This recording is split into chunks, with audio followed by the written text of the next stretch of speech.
Olivia Thorne felt invisible in her own home, an opulent penthouse, overlooking Central Park, where the city's lights glittered below like a blanket of scattered diamonds. But the breathtaking view was lost on her tonight. Her focus was on Noah, her brilliant, curious Daddy. 8-year-old, who had been meticulously assembling a new high-powered telescope he was desperate to show his father. She had orchestrated a flawless birthday for him. His favorite gourmet burgers were warming, and a cake, a stunning confection designed to look like the Orion Nebula, sat on the quartz countertop. As Noah blew out his 8 candles in one determined puff, Olivia felt a pang of preemptive sorrow, wanting to shield him from the disappointment she knew was coming. "Mom, is Dad's emergency call with Hong Kong almost done?" Noah asked, his gaze lingering on the cosmic swirls of frosting. Olivia's smile felt thin and brittle. "I'm sure it is, my love. It's just market volatility." Volatility. That was the word Marcus had used in his curt email hours ago. A sterile, corporate term devoid of warmth or apology, and certainly not an acknowledgement that his only son was turning 8. Olivia pushed down the familiar bitterness of being a secondary priority. "Go on," she prompted softly. "You get the first slice." Noah's face instantly brightened. A single wish, a perfect moment of childhood joy. As the candle smoke dissipated, Noah asked for help calibrating the new telescope using her tablet. As Olivia pulled up the stargazing app, a notification from their bank flashed across the screen. "Fraud alert. Unusual high-value transaction." Her brow furrowed. She tapped the alert, and her breath hitched. It was a $50,000 charge to a bespoke jeweler in the Diamond District. She quickly typed the jeweler's name into a search bar, and their social media page popped up. The top post was a photo of a woman, a striking brunette, at a gala, wearing a magnificent sapphire pendant. The exact one Olivia had bookmarked months ago, hinting it would be the perfect gift for the new baby. But it wasn't the pendant that made her stomach plummet. It was the caption beneath the photo, the stunning Annabelle Dubois, with a custom piece by her muse, Marcus Thorne. The gentle hum of the city faded into a deafening ringing in her ears. Her hands shook as she searched for Annabelle Dubois and Thorne Capital. The search results were a digital paper trail of her husband's betrayal, legal awards, features in financial journals, and a profile on the lead counsel for the firm Marcus kept on retainer, Annabelle Dubois.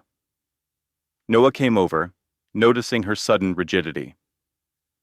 "Mom, isn't that the lady who showed me the cool trading desk at the office Christmas party?" Olivia's throat closed as she stared at a picture of Marcus and Annabelle at a charity auction, his hand possessively on her lower back, his smile more genuine and unguarded than any she'd received in years. In that single, soul-crushing moment, the entire framework of her world collapsed. Olivia Thorne had never thought of herself as the kind of wife who would have to investigate her own husband.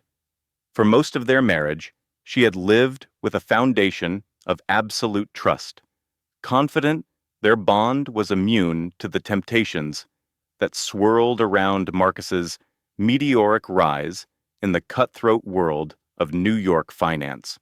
It was a world she had helped build, a world where she had been his sharpest analyst before she stepped back from her own promising career on Wall Street to raise Noah and curate their beautiful, sterile life. But this evening, this wasn't about trust anymore.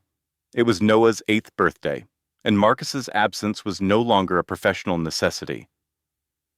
It was a personal choice she could no longer afford to misunderstand.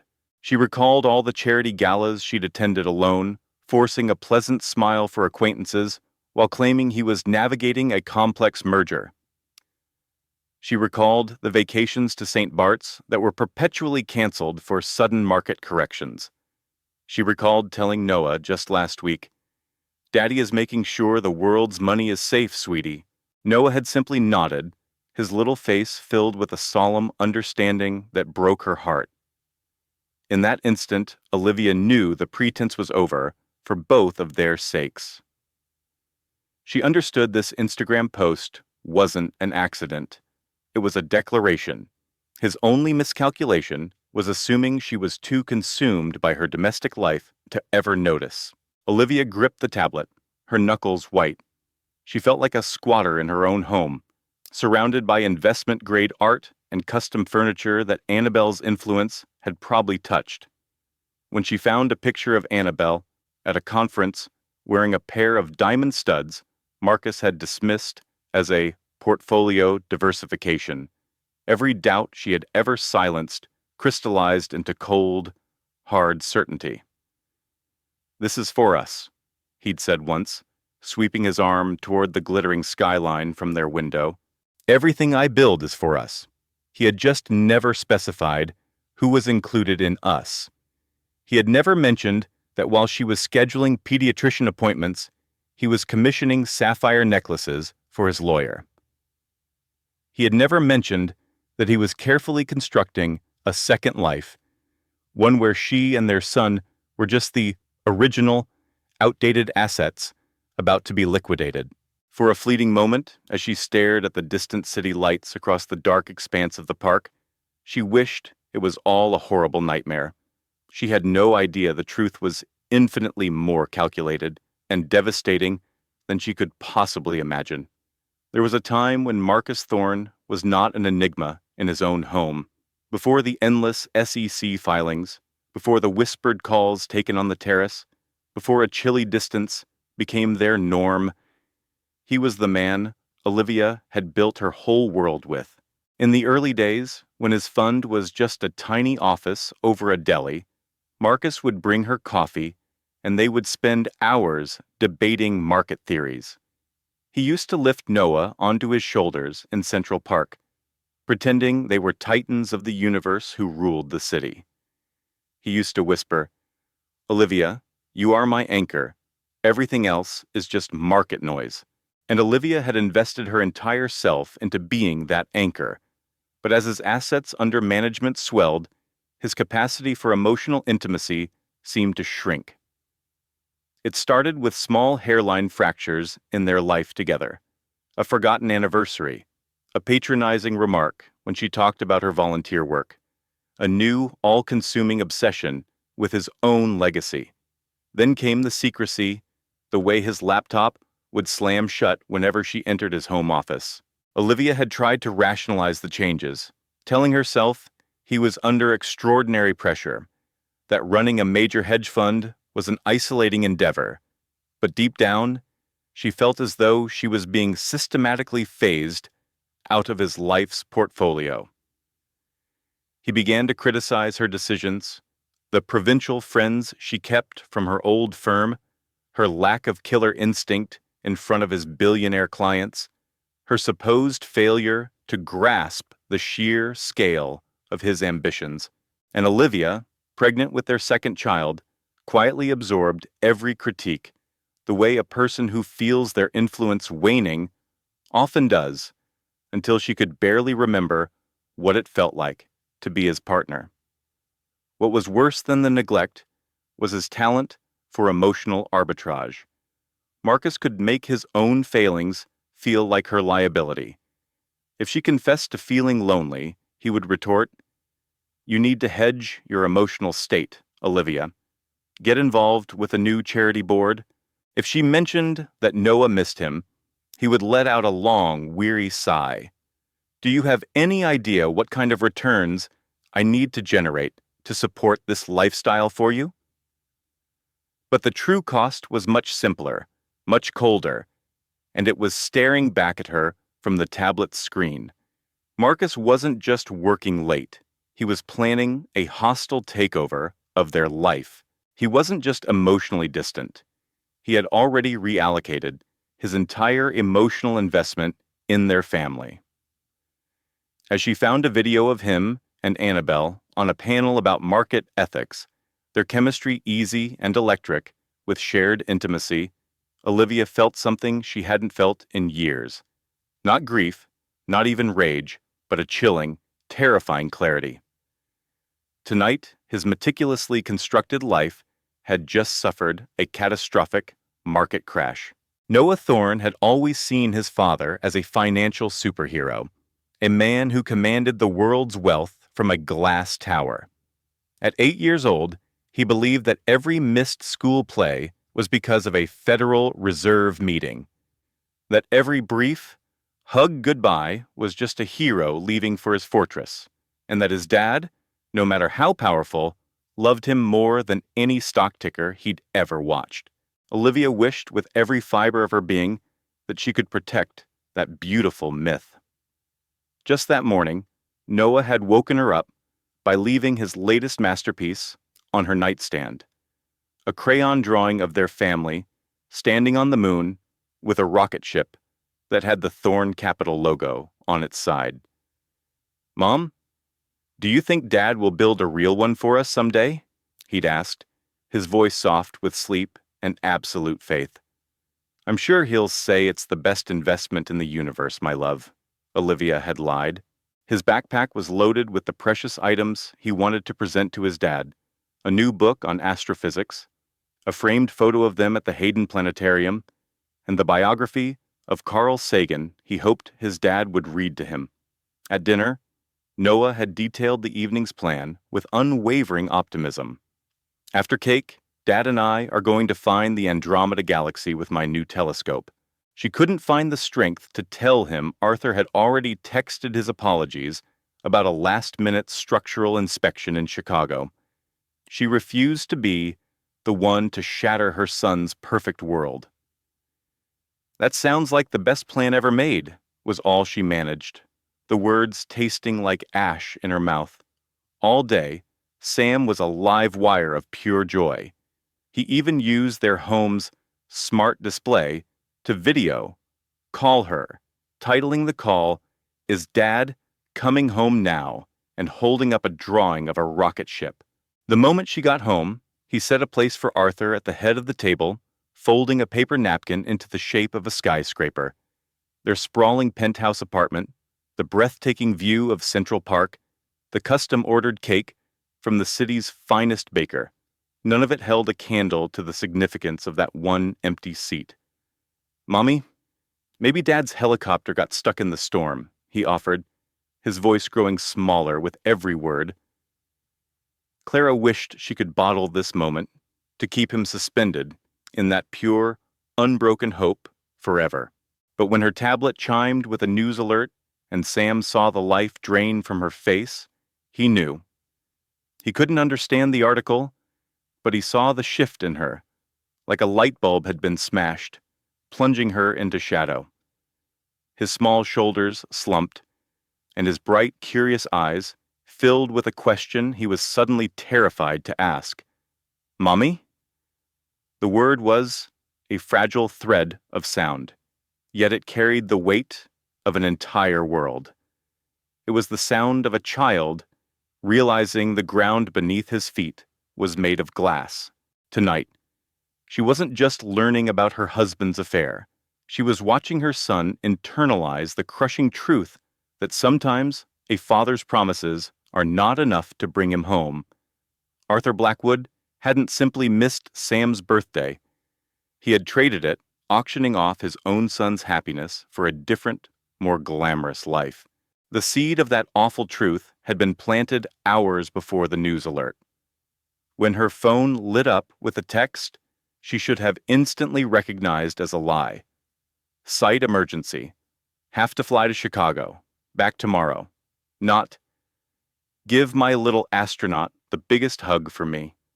Not, "Tell Sam I can't wait to build his new Lego set with him." Just cold, impersonal logistics. Clara had stared at the message, her finger hovering over the screen. She typed and deleted 3 different responses before ultimately sending nothing at all. There was no other way to frame it. Arthur had made his choice painfully obvious. She gripped the tablet, her breath catching in her throat. She had promised Sam a perfect day, a day where he was the center of his father's universe.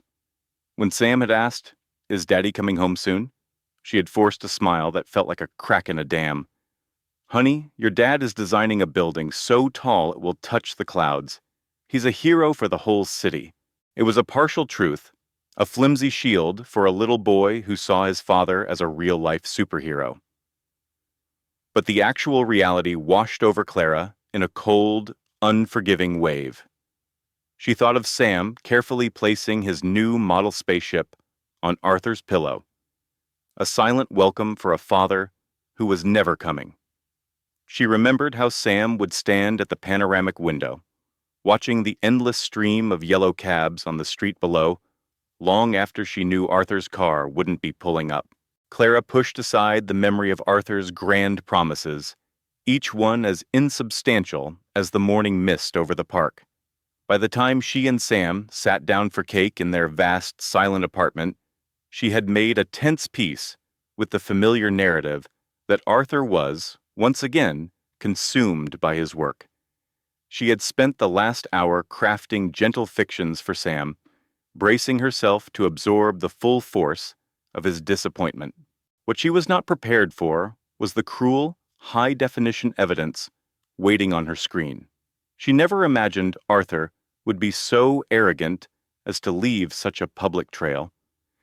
She never imagined her son's birthday would be the backdrop for discovering his father's secret life. She never imagined fate would take this one evening she had fought so desperately to protect and simply set it on fire. Because a broken family promise was one category of pain. But accepting an award with another woman on his arm, on the very night Clara was trying to shield their son from his absence, was a cruelty of an entirely different magnitude. This was not a work conflict. This was not an emergency. It was a calculated public display executed with a stunning level of conceit, the kind of betrayal that doesn't just wound you, it severs you from your own life. For Clara Blackwood, seeing that live stream felt like stepping into a nightmare she'd only ever seen on television. Birthday streamers hung limply in the living room. Balloons drifted against the 14-foot ceilings, and half-eaten slices of cake were abandoned on the marble island. This was a space of private rituals and family celebrations, a place that now felt profoundly violated. But her goal tonight wasn't to grieve, it was to give Sam a small piece of enchantment, a memory unspoiled by his father's betrayal. She had led him on a scavenger hunt for his gifts, taking him past priceless sculptures and into the most famous toy store in Manhattan. Clara was wearing a simple cashmere maternity dress she'd bought on a day filled with optimism, held upright now only by sheer willpower. But when she saw Sam's jaw drop at the sight of a massive new Lego space station, a real warmth spread through her chest. "Mom, it has more pieces than our car," Sam whispered, his hands hovering over the box, afraid to touch it. Clara managed a genuine smile. "Well then, tonight, you're the most important mission commander in all of New York City." She led him to the kitchen counter, a bright sanctuary in a home that suddenly felt immense and empty. She cut him a gigantic slice of chocolate fudge cake, something decadent and comforting. She wasn't sure his 6-year-old palate was ready for the gourmet meal she'd already paid for and canceled, and she was determined that nothing would ruin their special night.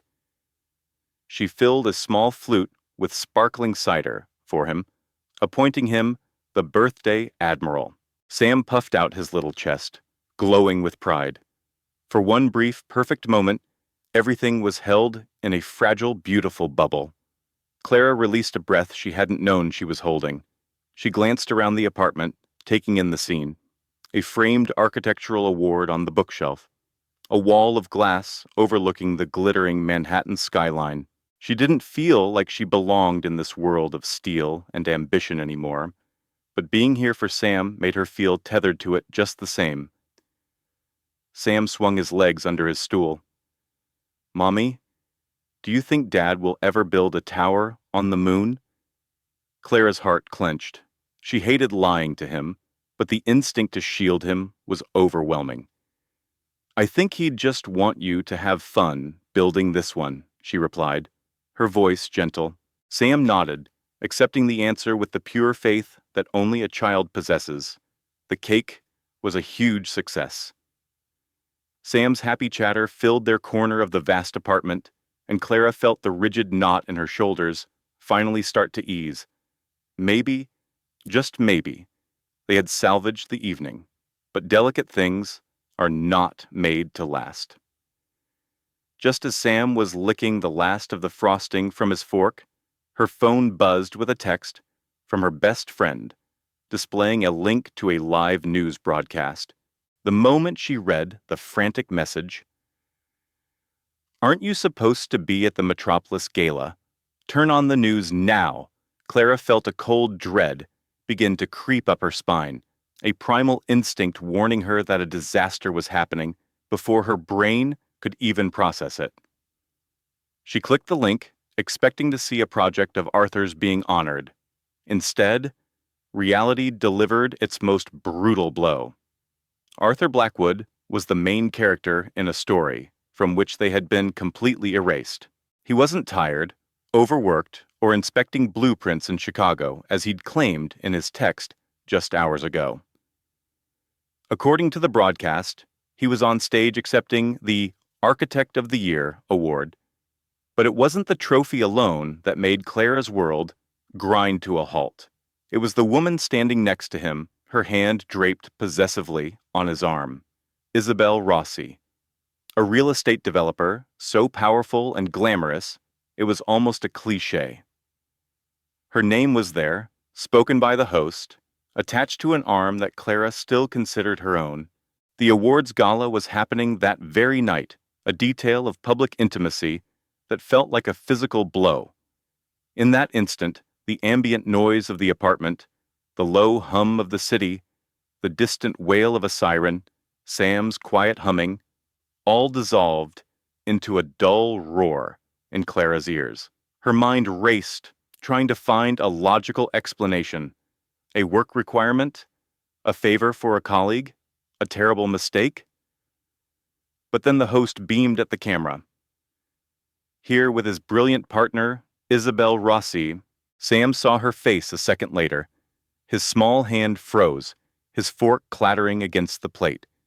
His joyful expression melted away, replaced by a storm of confusion. "Mommy, are you okay?" he asked, his voice a tiny, unsteady thing. Clara forgot how to breathe.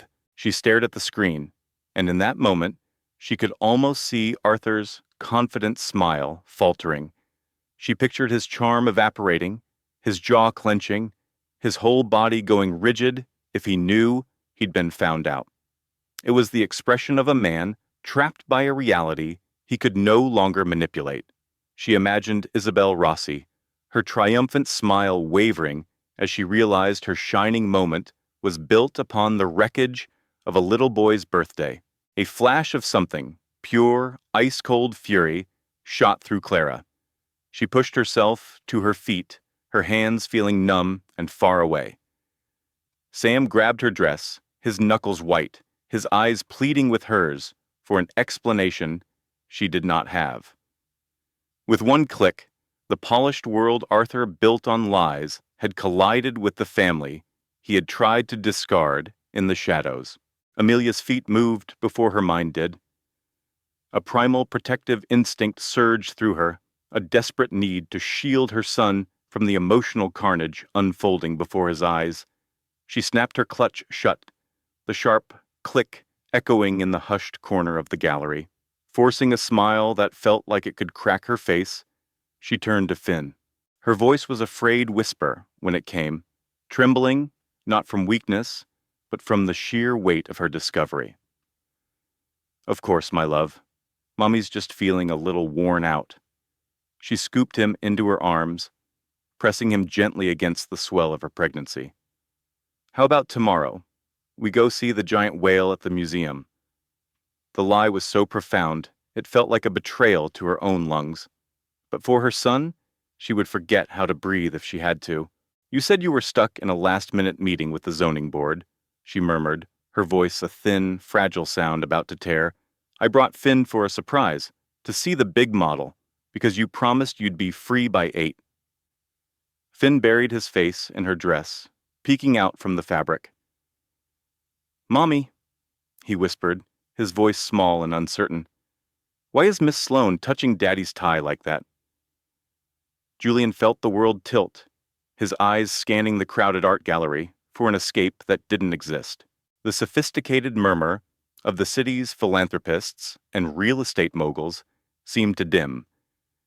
The architecture critics, the investors, the Manhattan elite, they were all connoisseurs of the kind of personal disaster that would be whispered about at dinner parties for the next decade. Sloane let her hand drop, her warm smile tightening into a razor-thin line. Julian, we need to prepare for the unveiling, she said, her voice just loud enough for Amelia to register the curt dismissal. The grand, high-ceilinged gallery suddenly felt suffocating, the air thick and heavy. Amelia's heart was a frantic drum against her ribs, but beneath the shock, a cold, hard resolve was beginning to form. Oh, please don't let us interrupt, she said, her tone light and airy, yet it sliced through the tension like a shard of ice. This is clearly your triumph. Sloane's perfectly composed expression faltered, revealing a flash of raw annoyance. I'm surprised your doctor approved a night out, she remarked, making Amelia's presence sound like a reckless indulgence. A silent, bitter laugh almost choked Amelia. Your triumph, your grand design, while I was at home, following my specialist's orders, trying to keep our daughter safe until she's ready to be born. Julian, the celebrated property developer, recoiled as if struck, his meticulously crafted public image fracturing before her eyes. Amelia, this is not the time or the place. But this is the stage you built, isn't it? She shot back, her voice trembling but firm. For the first time all evening, Sloane, his visionary lead architect, looked utterly and completely stunned. She took a half step away from Julian, as if the fallout from his personal life was a contamination she could physically feel. Amelia felt Finn's small frame shudder against her leg. In that instant, surrounded by priceless art, at the epicenter of a devastating betrayal, with her son's innocence shattering, a terrible clarity descended upon Amelia Croft. It wasn't rage, not yet. It was the quiet, irreversible sound of a lock clicking shut in her soul. This was the end of building Julian's empire and the beginning of fighting for her own survival.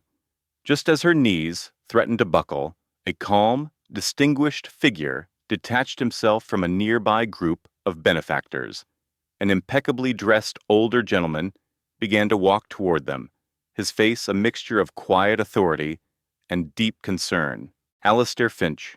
She hadn't seen him in person in years, not since her time running the Children's Literacy Foundation, long before she married Julian.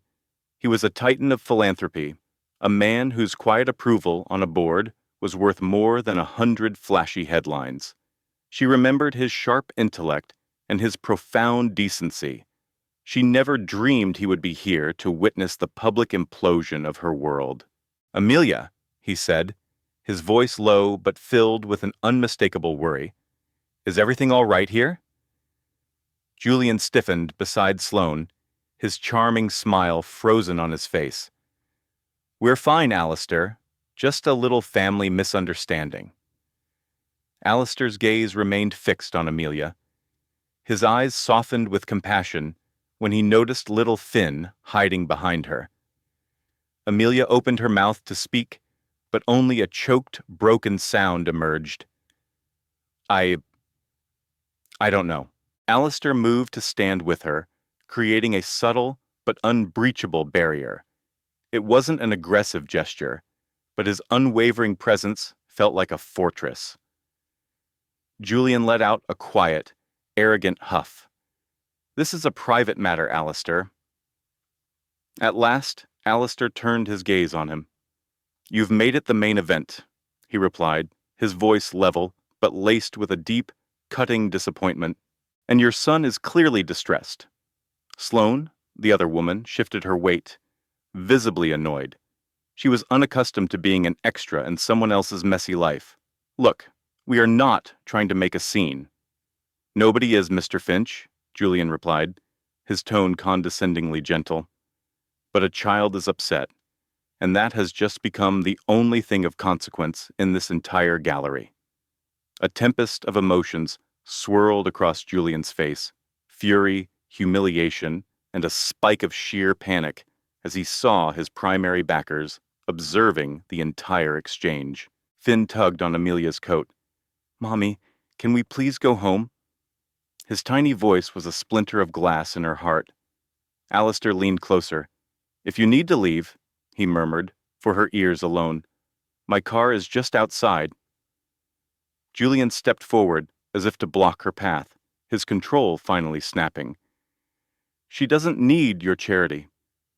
Amelia drew a slow, deliberate breath, the kind you take just before you set fire to your own life in order to save it. For the first time that night, she met Julian's enraged stare with a look that was utterly calm. "Actually, I do," she said, "and so does my son." A profound silence fell over the nearby guests as they understood Amelia was no longer standing there by herself. Amelia hardly remembered crossing the polished marble floor toward the grand entrance. She was conscious only of Finn's small hand, clutching hers, and the solid, reassuring presence of Mr. Finch walking a few paces behind them. He stayed close enough to be a shield, but far enough to grant her a small space for her shattered dignity. Outside, the cool New York night air settled on her flushed cheeks, a sharp dose of reality. The city lights glittered in the darkness, their reflections in the wet pavement as fragmented as her life had just become. Finn sniffled, rubbing his eyes with his sleeve. "Mommy, did I do something bad? Is that why Daddy was mad at us?" The question was 1,000 times more searing than any public humiliation. Amelia knelt, bringing her hands to Finn's face. "No, my sweet boy, you did nothing, ever, ever wrong. This has nothing to do with you." "But Daddy looked so angry," Finn whispered, "and he let that lady fix his collar." Amelia's throat constricted. She wanted to build a fortress around his heart that no adult failure could ever penetrate. But the demolition crew had already smashed through the gates. Before she could find the right words, Alistair crouched down with them, his voice calm and reassuring. "Finn, sometimes grown-ups get so busy trying to build the tallest buildings that they forget about the most important people. That is always their mistake, and it is never, ever yours." Finn looked up at him, taking in the words with the solemn focus of a child trying to make sense of a deep wound. Amelia looked at Alistair, truly looked at him, and saw a man of profound integrity. He had walked directly into the fire of her private hell without a moment's hesitation, guided only by a sense of common decency. He couldn't possibly know the history, but he instantly recognized the harm. "Thank you," she whispered, the words barely audible. "You have nothing to thank me for," he answered gently. "No one should have to weather a storm like that by themselves." Before Amelia could reply, the enormous glass doors of the gallery slid open with a whoosh. Julian appeared, his face a mask of cold fury, his hands balled into white-knuckled fists. "Amelia, we are going to talk about this, right now." Alistair rose to his full, considerable height, his gentle demeanor replaced by something solid as granite. "Now is not the time," he said, his voice resolute. "Your son has witnessed more than enough for one evening. Let them go home." Julian's furious gaze whipped toward him. "You have no right to interfere in my marriage." Amelia stood up slowly, her bone-deep exhaustion hardening into pure steel. "You forfeited that right tonight," she said quietly, "when you put your affair on public display for the entire city to witness." Julian's mouth opened, then closed. No words came. not with his son, watching his every move, not with Alistair Finch standing there like a pillar of moral authority that he could neither intimidate nor dismiss. And for the very first time in his charmed life, the unstoppable real estate titan, Julian Croft, looked as if he doubted the power he had always believed was absolute. The morning after the gallery unveiling felt unnaturally quiet, as if all of Manhattan was holding its breath. Their sprawling Upper East Side penthouse, which usually rang with Finn's chatter, was completely silent. He sat at the marble countertop, coloring, while Amelia attempted to pack a snack for him. Her hands were trembling so badly she could hardly secure the lid. She hadn't slept a single minute. Every time she shut her eyes, she saw Julian and Sloane in that alcove, saw Finn's wounded expression, and reread Julian's venomous text message from the middle of the night, accusing her of deliberately orchestrating a public spectacle. After getting Leo settled in at his kindergarten, Amelia was driving along Lakeshore Drive with no real destination when an odd file flag on her tablet caught her eye. Project Directory, Access Restricted. A knot of anxiety tightened in her gut. She pulled into a spot overlooking the gray waters of Lake Michigan and opened their shared development server. The air rushed out of her chest. Julian had drained their entire long-term investment account, funneling the money into a shell corporation she'd never heard of, leaving a balance of just over $3,000. The professional slight was an assertion of his dominance. This was a hostile takeover. Her fingers shaking, Amelia navigated to a hidden folder on their server. What she found was a flood of secret expenditures, a title deed for a private beachfront estate in St. Bart's, invoices from high-end art dealers in Geneva, charges for a chartered Gulfstream jet, and statements for lavish trips to Dubai, all within the past 10 months. Every penny was taken from the nest egg she believed they were cultivating together. Amelia sat in her parked car on the edge of the vast lake, the discovery weighing on her like a physical collapse. Julian wasn't just being unfaithful. He was financing a completely separate existence with the fortune she thought was for their family, for Leo's future, for their unborn child, for the legacy they were supposed to be building side by side. As if choreographed, another email appeared. An architectural rendering from a boutique design firm in Miami was the first hairline crack in her reality. Amelia had never commissioned a design. Her stomach clenched as she opened the attachment. The file revealed breathtaking plans for a sprawling, ultra-modern villa. But the location wasn't a new Chicago development. It was the property in St. Bart's. Julian hadn't just betrayed their vows. He had been secretly plundering their shared assets to construct a new world for his mistress. He had created a labyrinth of offshore accounts, systematically converting their stocks, real estate holdings, and art into untraceable assets. This was not a chaotic affair. This was not a midlife meltdown. It was a calculated, strategic demolition, engineered to leave her financially ruined, a possibility she had been too in love to ever consider. As she stared at her tablet, one devastating truth solidified. Julian wasn't just cheating.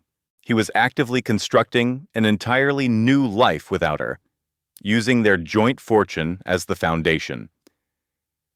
And Amelia Vance had just discovered the master plan for her own erasure. Amelia stood before the imposing glass and steel facade of Vance Global Properties, her tablet screen filled with blueprints and offshore wire confirmations. She had no coherent plan. Perhaps she was seeking a confession, an excuse, or even a glimpse of the man she had married. What she truly needed was information, not to salvage their marriage, but to ensure her own survival. The lobby was a monument to corporate power, all polished marble and soaring ceilings. Employees in expensive suits moved with a relentless purpose that made her feel like a forgotten blueprint in her own life. She clutched her tablet and headed for the executive elevator. By the time its doors slid open on the penthouse floor, her heart was beating a frantic, painful rhythm. Julian's executive assistant, a poised young woman with an unnervingly perfect smile, glanced up. "Can I help you?" "No," Amelia said, her voice a thin whisper. "I'm his wife." A flicker of alarm crossed the assistant's eyes. "Let me just check if he's in a meeting." But Amelia was already moving. She walked past the desk, pushed through the heavy oak doors of his corner office, and stopped cold. Sophia was there, leaning over a large topographical model of a new resort. She wasn't merely looking. Her hand was resting on his, their fingers linked as he pointed to a section of the coastline, saying something that made them both share a quiet, intimate laugh.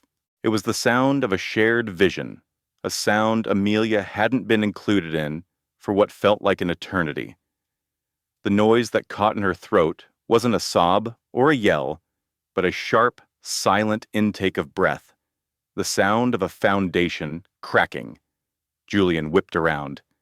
"Amelia, what the hell are you doing here?" Sophia removed her hand with the unhurried grace of someone who owned the space, smoothing her designer dress, with a look of smug satisfaction that sent a chill through Amelia's veins. "I thought you had a final walkthrough at the new gallery space," Sophia remarked, folding her arms. Amelia's hands trembled as she held up her tablet. The St. Bart's Villa, the offshore funds. "Julian, what is all this?" Julian's expression morphed from shock to raw irritation before hardening into the cool, dismissive look he used in negotiations. "You have absolutely no right to be digging through my private development files," he said, his tone biting. "That is a complete violation of our privacy." Amelia stared, her voice shaking. "Our shared files? The inheritance from my father you promised to build on for us? This is a violation of my entire life." Julian stood, buttoning his suit jacket, as if preparing for a press conference, not the demolition of his family. "Look, Amelia, I am protecting our capital from market volatility. I cannot let your emotional attachments derail a 10-figure project, especially not in my office." Sophia sat on the edge of his enormous desk, a triumphant gleam in her eyes. "It's time for a teardown, Amelia. Sometimes you have to clear the old lot to build something truly spectacular." Then Julian delivered the final wrecking ball. "I've sold the Lincoln Park house. You have 30 days before the new owners begin demolition." The world started to tilt, because in that instant, Julian wasn't just ending their marriage. He was leveling the site, destroying every trace of the life they had designed together. Amelia Vance has no recollection of how she got out of the Vance Tower. One moment, she was watching the man who had promised her a lifetime treat her like an outdated preliminary sketch, and the next, she was in the back of a cab, the glowing blueprints of his St. Bart's villa on her tablet like a condemnation notice. Her breathing hitched, her vision swam, and the sheer scale of it all. The calculated liquidation, the ice-cold betrayal, the profound humiliation crashed down upon her. She fought for a breath, but it came out as a ragged, broken sound. Leo. The name was the one solid beam in the wreckage. Her son. Her wonderful little boy. Her only reason to clear the rubble and start again. Amelia pressed her forehead to the cool glass of the window and finally let the structure fail. It was a violent, gut-wrenching grief, the kind that hollows you out when you learn the entire framework of your life has been stolen and used to build a monument for someone else. When she finally made it through her front door, her face was puffy and a deep somatic ache had taken root in her bones. She saw Leo on the living room rug, meticulously constructing a sprawling city from wooden blocks. His face beamed with pure, unblemished pride. "Mommy, look! I built a whole new world. His innocent declaration felt like another crack in her soul, but she refused to fall apart in front of him. She swallowed the pain, knelt down beside his creation, and managed a smile that felt like a cheap imitation. "It's the most incredible world I have ever seen, my darling."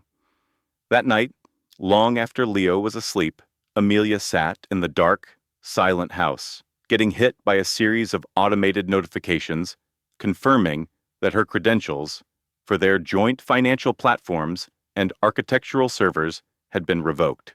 She stared at her tablet, the screen a glaring testament to his betrayal. It wasn't just the affair, it was the cold, ruthless efficiency with which he had engineered her dispossession. Then, a new calendar item appeared, forwarded from his account. To Sophia. "St. Bart's house warming finalized, my love. Our new world is ready to launch." Amelia's hand went instinctively to her belly. She was pregnant. Julian wasn't just cheating. He was orchestrating a hostile demolition of her life, a swift, brutal razing. The man who had once sketched their first home on a cocktail napkin was now drafting a global enterprise on the ruins of their family. For a long, silent moment, Amelia sat there, the sounds of Chicago a distant murmur. Then a new blueprint began to form. It was small, a single line on a vast, empty page, but it was there. It was not fury, and it was not sorrow. It was resolve. A voice deep within her drafted a new heading. "You are not the demolition site. You are the master architect." It was not strength, not yet, but it was the structural plan for it. The next morning, Amelia walked out of their Lincoln Park home, a bitter wind whipping off the lake that had nothing to do with the season. Sleep had been a series of recurring nightmares. Every time she closed her eyes, she saw architectural models and celebratory toasts, hearing Julian's voice say, "Our new world is ready to launch." She needed a strategy. She needed an expert.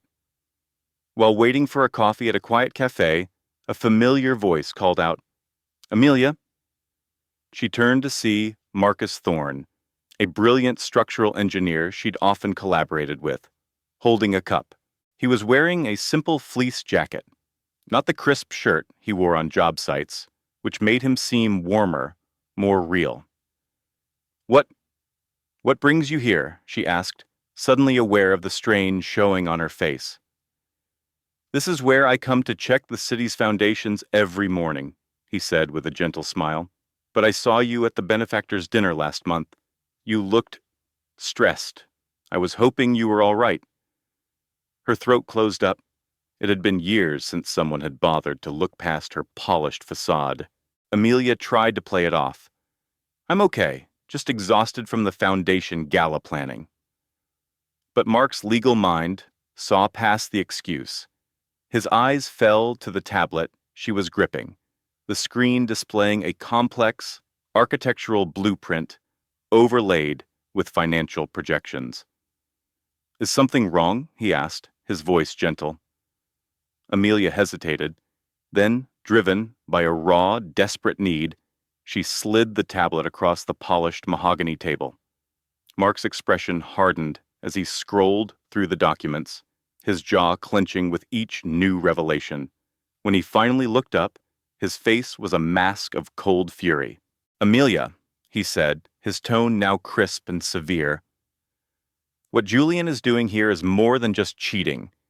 He's systematically liquidating your shared real estate holdings and funneling the capital through a series of shell LLCs into an unregistered development project in Dubai. That's a classic case of bank fraud and asset concealment." The legal terms hung in the air, cutting through her haze of betrayal. "This isn't just heartless. It's a felony. I could never find a lawyer who could go up against Croft Global," she whispered, the admission tasting like ash. But Mark just shook his head. "You don't need that kind of lawyer. My old mentor from the DA's office is now the head of the white-collar crime division. She doesn't handle divorces. She dismantles criminal enterprises." Amelia could only gape at him, words failing her. Why would you help me like this? Mark held her gaze, his conviction a solid anchor in her storm. Because what he's doing to you, especially with one child and another on the way, is unforgivable. Because your children are entitled to their inheritance. And because, frankly, you see a beautiful life being demolished by a wrecking ball of pure greed, and you have to step in to save the foundation. For the first time in what felt like an eternity, the suffocating pressure in Eleanor's chest began to ease. A single tear escaped, tracing a line down her cheek, but this one was different. It was a tear of release, not sorrow. It was hope. Her brother Marcus pushed her laptop back towards her, his voice firm and resolute. You are not in this alone anymore, Ellie, and you are not losing everything. Not while I'm a partner at this firm. Eleanor Croft had spent 5 years putting her own ambitions on hold to help cultivate the image of Julian Croft, the visionary real estate tycoon. But the day after Marcus's pledge, a fundamental shift occurred within her.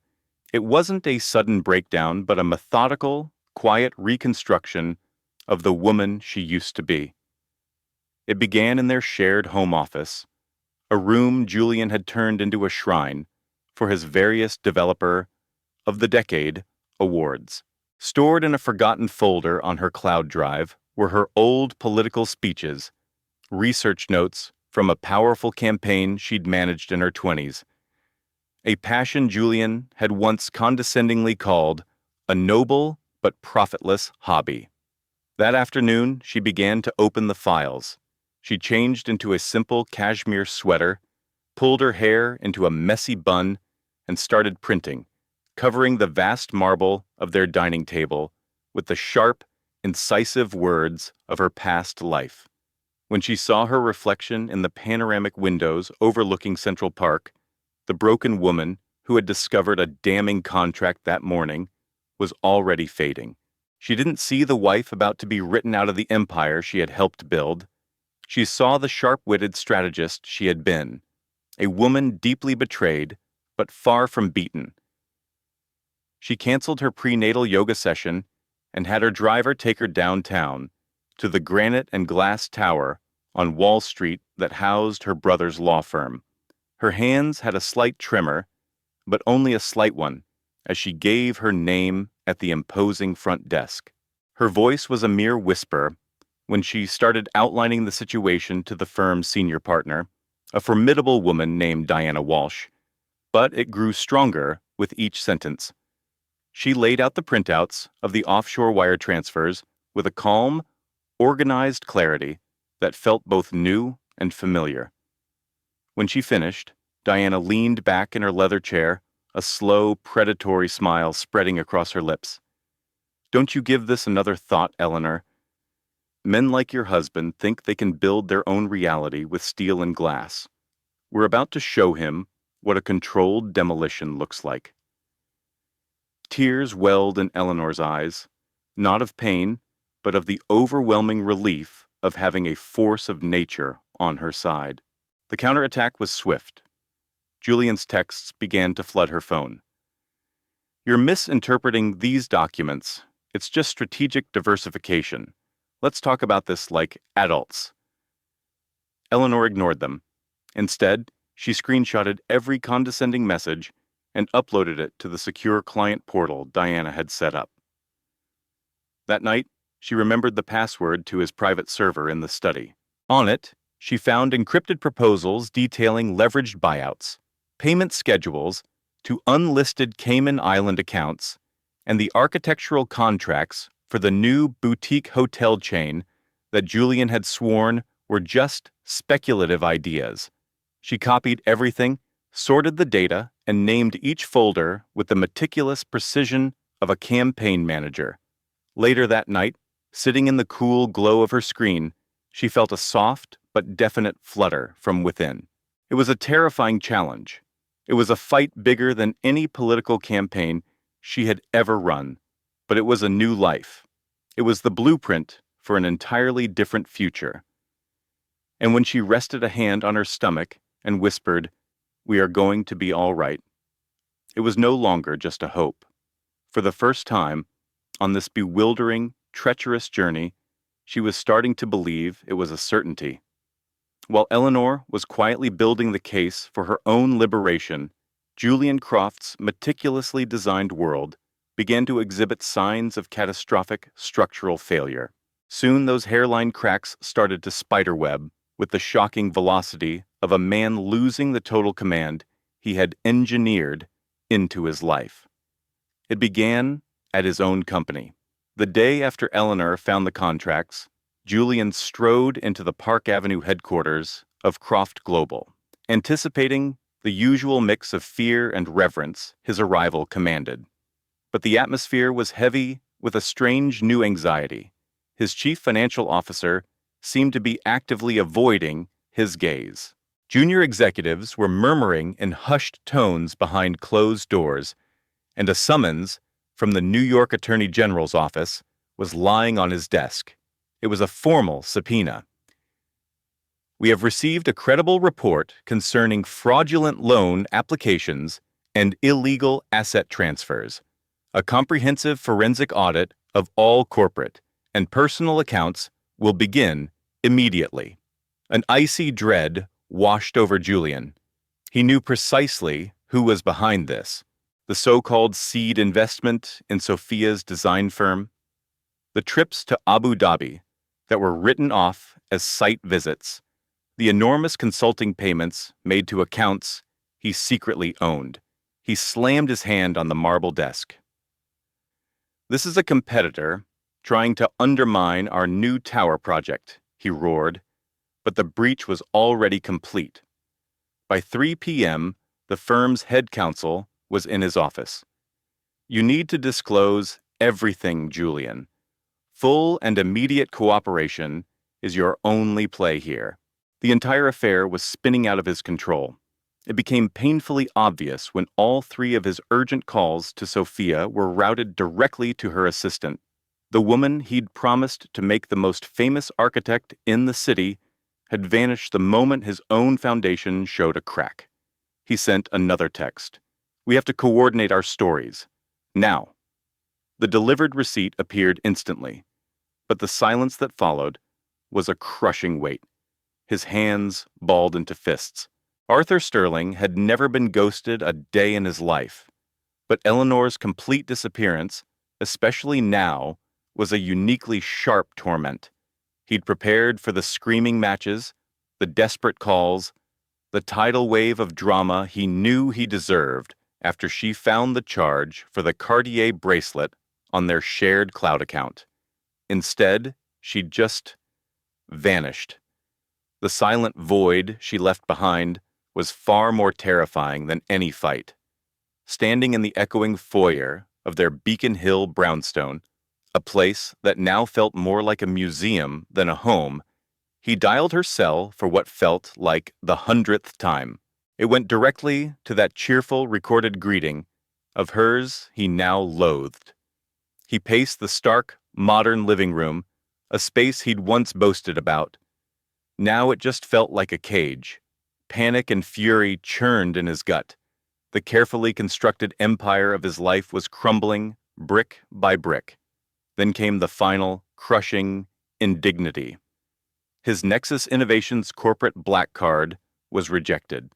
He was trying to book a last-minute flight to the Cayman Islands, a frantic move to shield his fortune before the lawyers inevitably locked it all down. He stared at the payment unsuccessful message on the screen, a hot surge of pure rage flooding his system. This was not how his story was meant to go.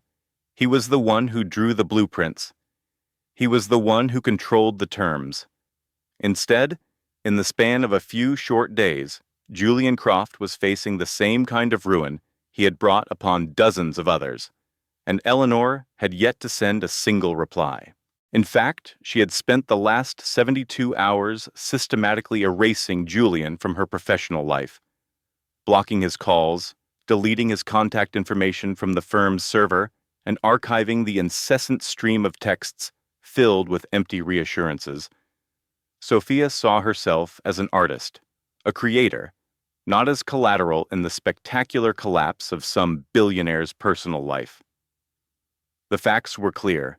Julian's world was on fire, and he was trying to drag her and her architectural firm down with him.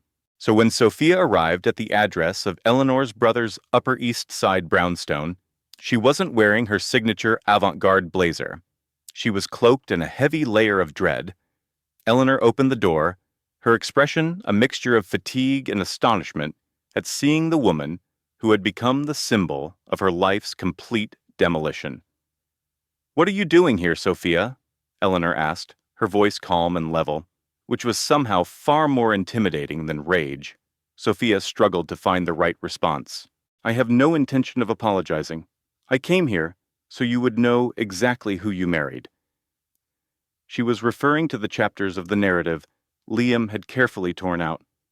Evelyn remained silent, but she moved away from the door, granting an unspoken entry.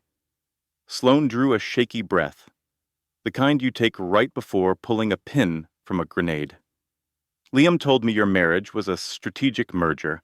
He described you as business assets in a shared portfolio, that there was no real affection, and that the baby—" He suggested the pregnancy was just a way to secure the dynasty. She lowered her eyes to the herringbone wood floors. "I wanted to believe him." Evelyn's fingers dug into the door jamb, her knuckles stark white. Sloane pressed on, her voice trembling. "He promised me the world, a signature skyscraper on the skyline, my name becoming a brand. But then the finances started to look strange. Huge, untraceable capital injections, hushed conversations about silent partners. That's how I figured it out. He wasn't just directing funds from his firm. He was laundering money from his silent partners through my design studio." She finally lifted her head, her gaze locking with Evelyn's. "He was cleaning dirty money for the mob."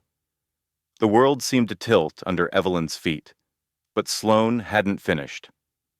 "He used your family's sterling credit to collateralize the legitimate bank loans.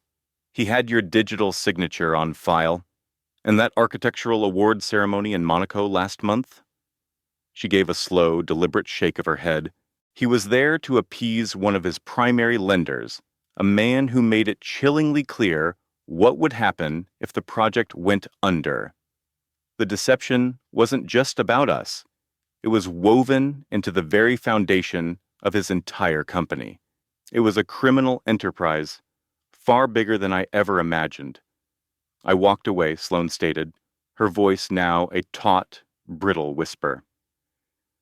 "But he won't stop calling. He expects me to help him bury the evidence. He's certain I'll protect his name to salvage my own career." She regarded Evelyn with a look of raw, unvarnished honesty. "I am prepared to give a full statement to your lawyers. Anything they need to know, I will tell them, no matter what." Evelyn had never thought she would find an ally in her husband's mistress. She had never braced herself for the full magnitude of the truth, but she certainly never anticipated Sloane's parting words as she prepared to leave. "Liam O'Connell is about to watch his empire burn, and he's terrified because you're the one holding the match."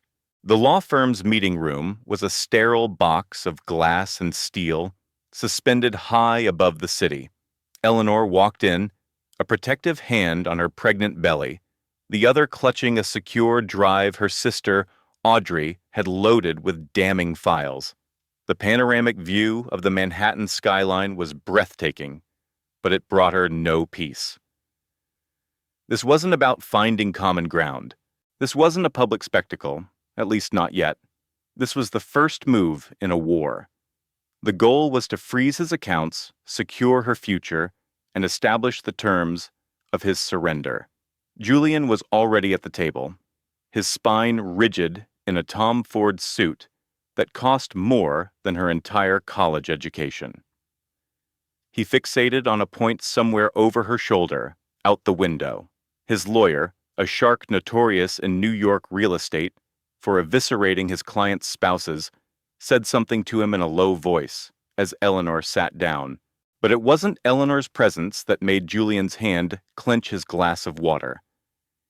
It was her sister, Audrey Hayes, one of the most feared forensic accountants on the East Coast, who entered behind her.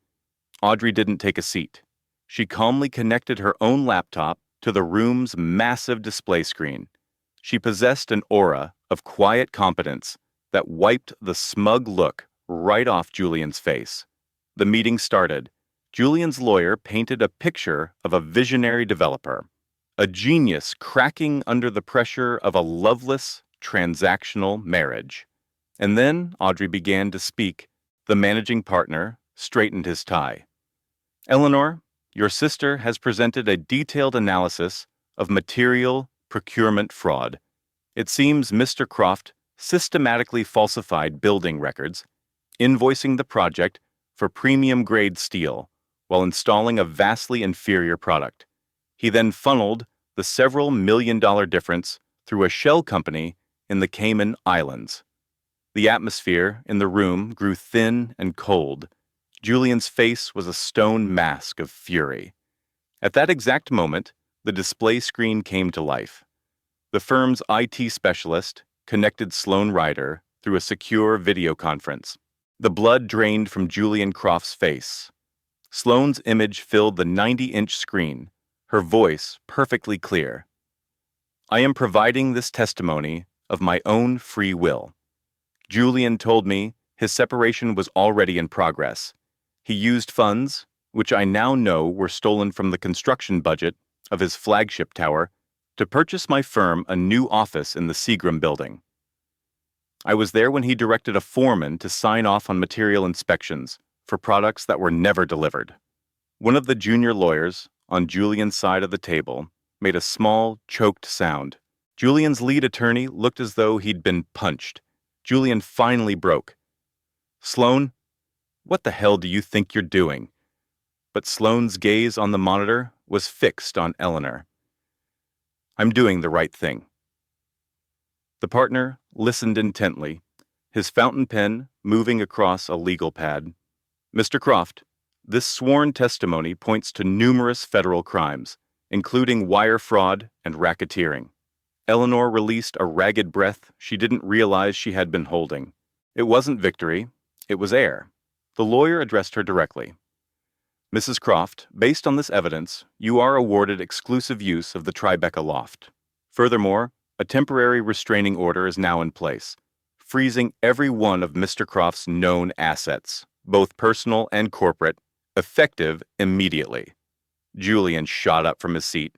This is slander. It's a setup. The two of them cooked this up together. But his voice was just noise.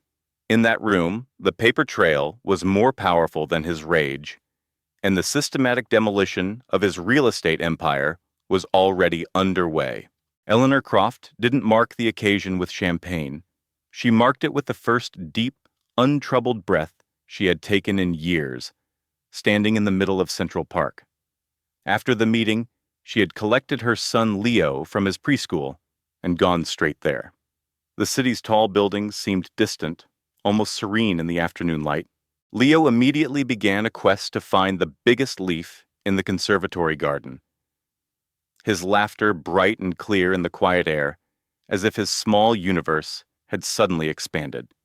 For the first time since the ordeal started, Eleanor could feel the stability of the earth beneath her.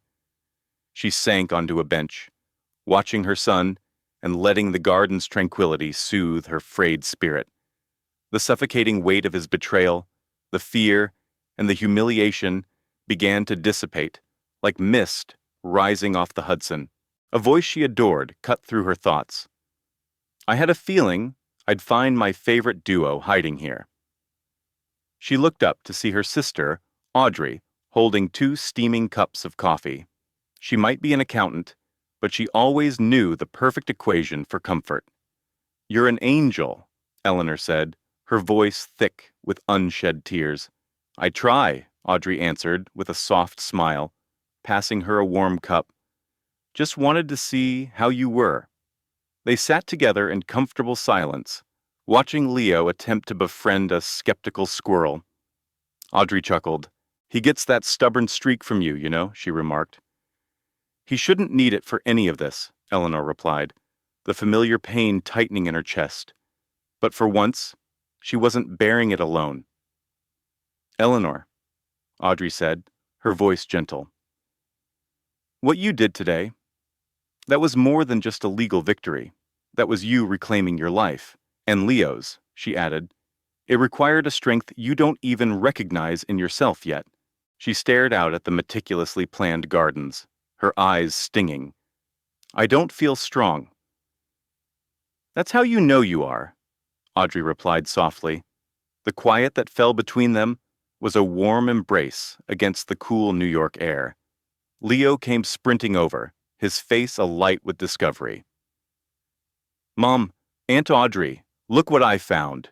He presented a perfectly round, polished stone.